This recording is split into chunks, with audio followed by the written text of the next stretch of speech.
A centralidade do culto. Introdução. Uma das coisas de que o mundo cristão moderno precisa é algo como uma revolução copernicana espiritual. Antes daquela revolução científica, presumia-se que o Sol girava em torno da Terra. Certamente era assim que parecia, e as pessoas não eram irracionais por acreditarem nisso. Mas haviam coisas que não se encaixavam. Tentar fazer com que se encaixassem acabou resultando em uma proposta diferente. Talvez a Terra esteja girando, e talvez ela orbite o Sol. Vamos tentar os cálculos dessa forma e ver o que resulta.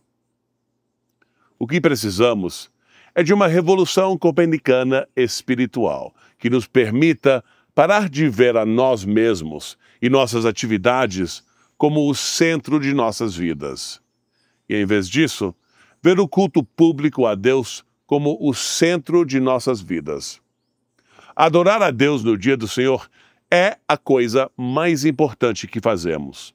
Muitos cristãos tratam suas atividades espirituais, inclusive o culto no dia do Senhor, como se fosse a adição de um novo planeta ao seu sistema solar.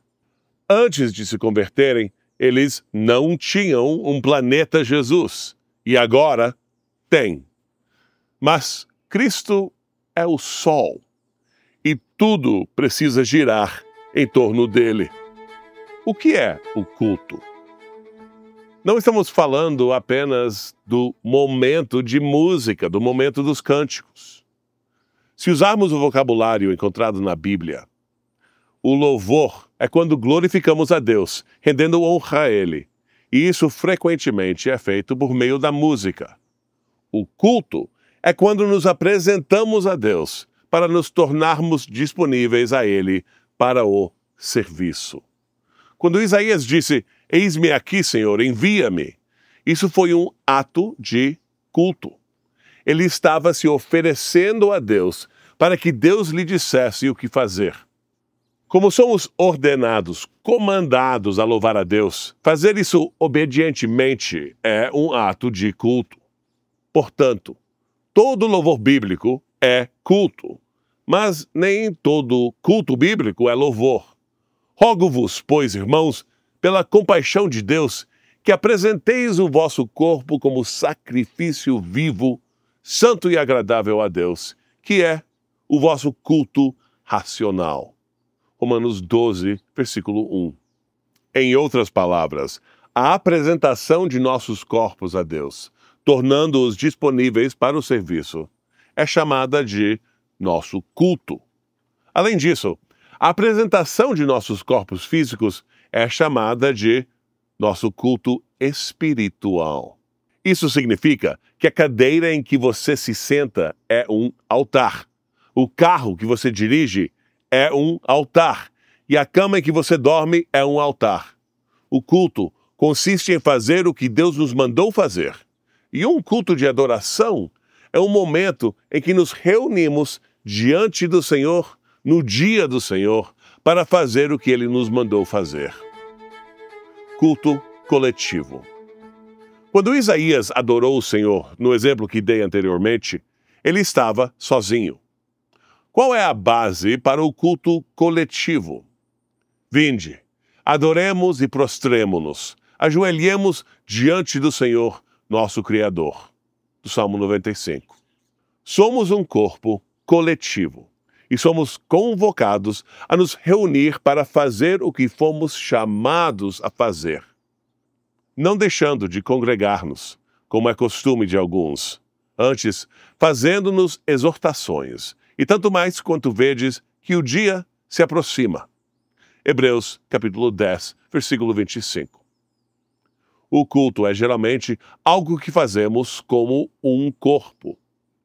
Engrandecei ao Senhor comigo, e juntos exaltemos o seu nome. Do Salmo 34. O meu louvor será de ti na grande congregação. Salmo 22. Asaf tem dificuldades em suas devoções particulares, mas tudo fica claro quando ele finalmente vai ao santuário, onde Deus o ensina. Salmo 73. Às vezes, presumimos, erroneamente, que nossas devoções privadas particulares são onde a verdadeira ação está. Sem tirar o valor das devoções privadas, o culto a Deus no dia do Senhor é onde deve estar nossa ênfase. O Senhor ama as portas de Sião mais do que todas as habitações de Jacó. Salmo 87:2. Na primeira carta de Paulo aos Coríntios, em vários momentos, ele se refere, casualmente, à vida da igreja, quando fala deles se reunirem. Porque, em primeiro lugar, quando vos reunis na igreja, ouço que há divisões entre vós, e em parte eu creio. 1 Coríntios 11. A igreja cristã é um corpo orgânico, como Paulo ilustra com sua imagem de todos os diferentes tipos de membros. 1 Coríntios 12, 12 a 31. Seria realmente, verdadeiramente estranho para um corpo orgânico com partes interdependentes ficar sempre consistentemente separados. Um corpo só. Um corpo, obviamente, deve ficar junto no dia do Senhor. Mas quando devemos adorar a Deus? Qual é a base para fazermos isso no dia do Senhor, em distinção ao sábado do Antigo Testamento? Adoramos o Senhor no primeiro dia da semana por duas razões básicas. A primeira é o padrão estabelecido para nós pela ressurreição do Senhor dos mortos no primeiro dia da semana. E muito cedo, no primeiro dia da semana, ao nascer do sol, dirigiram-se ao sepulcro. Essa transferência do dia de culto não é uma mera comemoração de um evento histórico importante. É muito mais do que apenas um aniversário. Há vários lugares no Antigo Testamento que dizem que o sábado do sétimo dia está tecido na própria natureza das coisas, e que essa observância continuaria enquanto o sol, lua e as estrelas existissem. O sábado do sétimo dia estava ligado à antiga criação, e nada serviria para mudar esse dia, exceto uma nova criação. Mas na ressurreição de Cristo, é exatamente isso que temos. O sábado foi dado como uma aliança perpétua, pelo que os filhos de Israel guardarão o sábado, observando-o por todas as suas gerações como aliança perpétua. Êxodo 31, versículo 16. Mas quando Cristo voltou dos mortos, muito mais foi transformado do que apenas seu corpo. Eis que faço novas todas as coisas. Apocalipse 21, 5. A antiga criação, realizada em 6 dias, exigia um descanso sabático no final daquela primeira semana. A nova criação exigiu que seu Criador entrasse em seu descanso de maneira análoga. Portanto, resta um repouso para o povo de Deus, pois aquele que entrou no seu descanso também cessou de suas obras, como Deus fez das suas. Hebreus capítulo 4. É comum interpretar esse trecho como se ele falasse de uma pessoa autojusta, tentando se salvar por boas obras, e depois dizendo que ela cessou de suas próprias obras. A dificuldade com isso é que compara um legalista autojusto com Deus em sua criação de todas as coisas. Isso é uma analogia um tanto estranha. Embora seja, de verdade, ambíguo por causa dos pronomes, há uma maneira melhor de interpretá-lo, que se encaixa mais facilmente com o movimento maior do argumento. Suponha que o apliquemos a Cristo recriando o mundo de maneira análoga a como Deus criou o mundo inicialmente. Assim, diríamos que Cristo entrou em seu descanso e também cessou de suas próprias obras, da mesma forma que Deus fez na semana da criação. E suponha ainda que essa é a razão dada para que um repouso sabático permaneça para o povo de Deus. A palavra em Hebreus 4:9, traduzida como repouso aqui, é sabatismos, repouso sabático. A razão pela qual os cristãos ainda têm um repouso sabático é que alguém descansou de sua obra da mesma forma que Deus descansou de sua obra de criação. Em outras palavras, Deus criou o mundo em 6 dias e descansou no sábado. Cristo recriou o mundo em 3 dias e 3 noites e descansou no novo sábado, o dia de sua ressurreição. O antigo sábado duraria enquanto a antiga criação durasse. E essa antiga criação passou com a paixão e a obra do Senhor Jesus. Isso se conecta com quando os novos céus e a nova terra foram inaugurados. Se os novos céus e nova terra não forem estabelecidos até o fim do mundo, então temos um problema. Mas as Escrituras ensinam que os novos céus e nova terra já foram estabelecidos. O estado eterno não começa até a ressurreição geral dos mortos na vinda final de Cristo. Mas isso não é o mesmo que o estabelecimento da nova criação, os novos céus e a nova terra. Isaías foi quem profetizou isso. Isaías 65, 17 e 66, 22. O que as pessoas fazem nos novos céus e nova terra? Uma das coisas que algumas delas fazem é morrer cedo aos 100 anos. Isaías 65, 20. Isso não é o estado eterno após a ressurreição geral. E Pedro diz que nós, crentes, estamos esperando os novos céus e nova terra. 2 Pedro 3,13. E Judas se refere ao que Pedro estava falando como uma situação em andamento em seus dias. Judas 16 e 17. Como então devemos adorar? O Antigo Testamento nos fornece uma estrutura ou modelo para como o nosso culto do Novo Pacto deve ser moldado. Cristo é o fim ou o objetivo da lei para todos os que creem. Romanos 10, 4. Às vezes, os cristãos presumem que todos os sacrifícios do Antigo Testamento eram do mesmo tipo. Mas, na verdade, eles eram diferentes. Tinham funções muito distintas. Por exemplo, havia a oferta pelo pecado, que era oferecida pelo pecado. Levítico 17. Havia também a oferta de ascensão, frequentemente traduzida como oferta queimada. Levítico 16, 24 e 25. Outro sacrifício era a oferta pacífica, Deuteronômio 12, 17 a 19. Quando essas 3 ofertas são mencionadas juntas, elas sempre seguem essa ordem específica. E há uma razão para isso. Levítico 9, 2 Crônicas 29, de 20 a 36. A ordem faz sentido porque a oferta pelo pecado lidava com o pecado do adorador. A oferta de ascensão era uma oferta de consagração total, simbolizada pelo animal inteiro ascendendo a Deus em uma coluna de fumaça.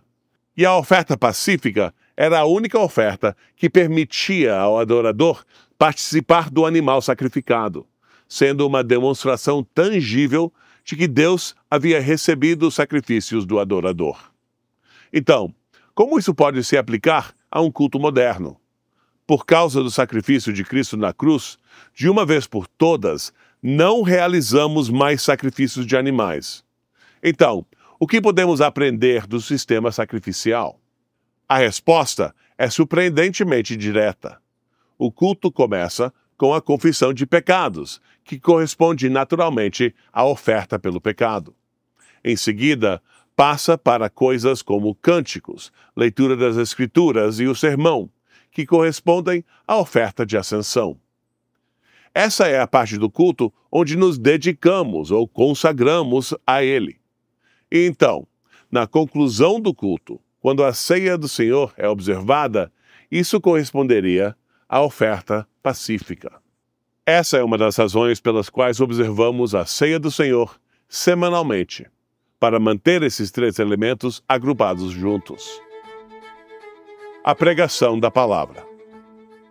Lembre-se de que o culto é nos reunirmos e, em seguida, fazermos o que Deus nos mandou fazer quando nos reunimos.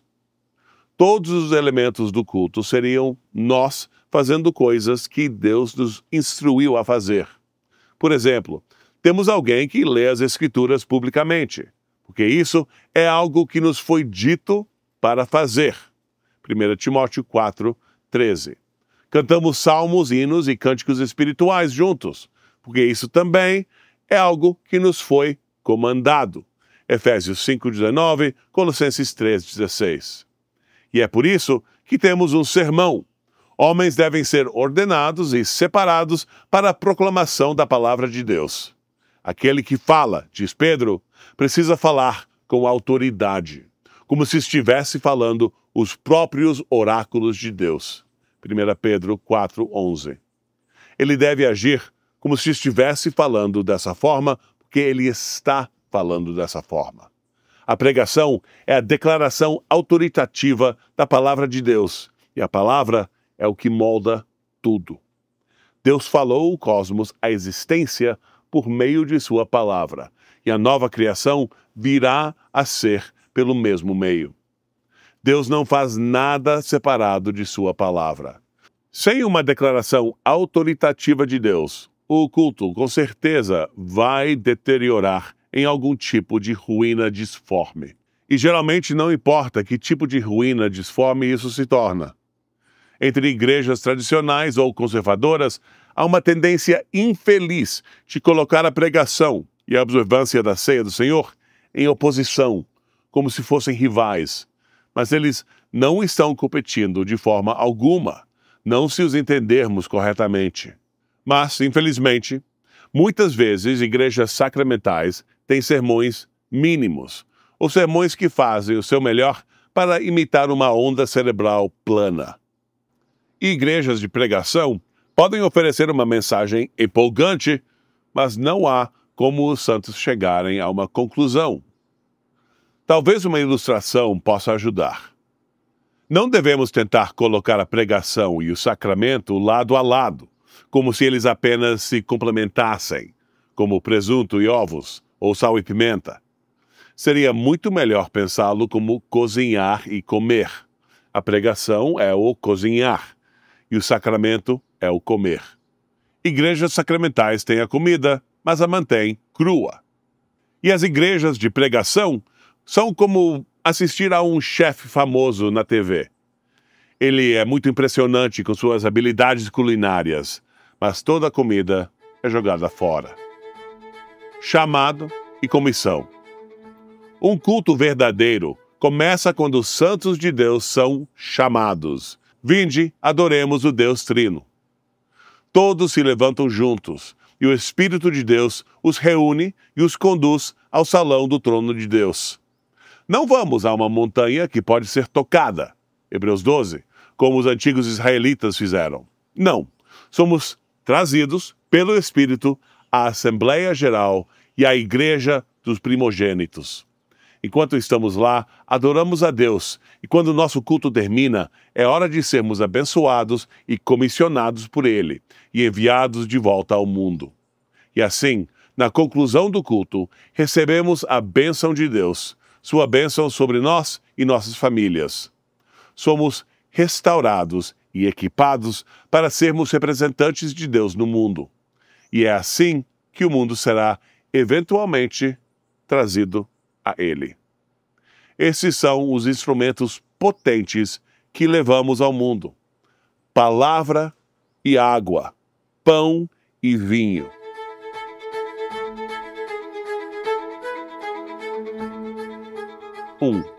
O que significa uma revolução copernicana espiritual? É uma metáfora para ver Cristo como o centro do nosso sistema solar, em vez de nos vermos como o Sol, com a conversão sendo simplesmente a adição de um planeta Jesus. 2. As palavras culto e louvor são sinônimos? Não, de forma alguma. Todo louvor é culto, mas nem todo culto é louvor.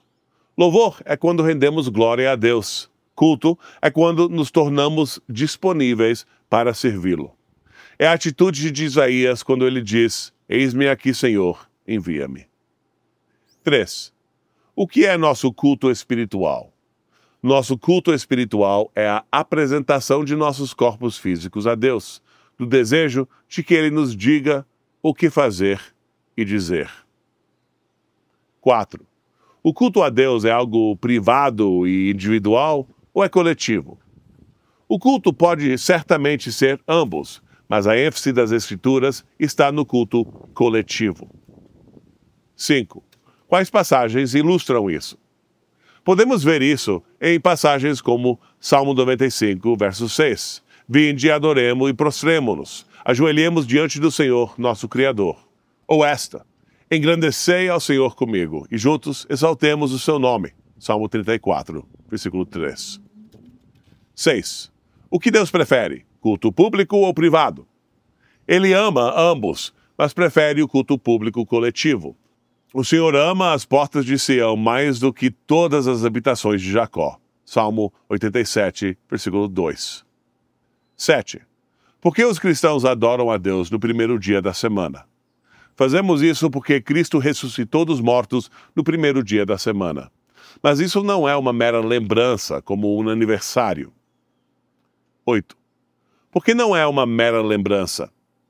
Os crentes do Antigo Testamento adoravam no dia do sábado para comemorar o fato de que Deus criou o mundo em 6 dias e depois entrou em seu descanso. Os cristãos estão fazendo algo análogo. Cristo recriou o mundo em 3 dias e 3 noites, e então ele entrou em seu descanso. Hebreus 4, 9 e 10. É por isso que o repouso sabático permanece para o povo de Deus. 9. Quais eram os 3 tipos de sacrifícios oferecidos no tempo da antiga aliança? Primeiro, havia a oferta pelo pecado. A segunda era a oferta de ascensão. A terceira era a oferta pacífica, da qual o adorador podia participar. 10. Como isso pode corresponder a diferentes elementos em um culto do novo pacto? O culto começa com a confissão de pecados, que corresponde à oferta pelo pecado. Em seguida, passa para coisas como cânticos, leitura das Escrituras e o sermão, que correspondem à oferta de ascensão. Então, na conclusão do culto, quando a ceia do Senhor é observada, isso corresponde à oferta pacífica. 11. A pregação tem um papel importante em um culto cristão? Sim. A pregação é a declaração autoritativa da palavra de Deus, e a palavra é o que molda tudo. Sem ela, o culto vai se transformar em algum tipo de ruína. E geralmente, não importa em que tipo de ruína disforme ele se torna. 12. Como a pregação e o sacramento se combinam? Não devemos tentar colocá-los lado a lado, como se apenas se complementassem, como presuntos e ovos, ou sal e pimenta. Seria melhor pensá-los como cozinhar e comer. A pregação é o cozinhar e o sacramento é o comer.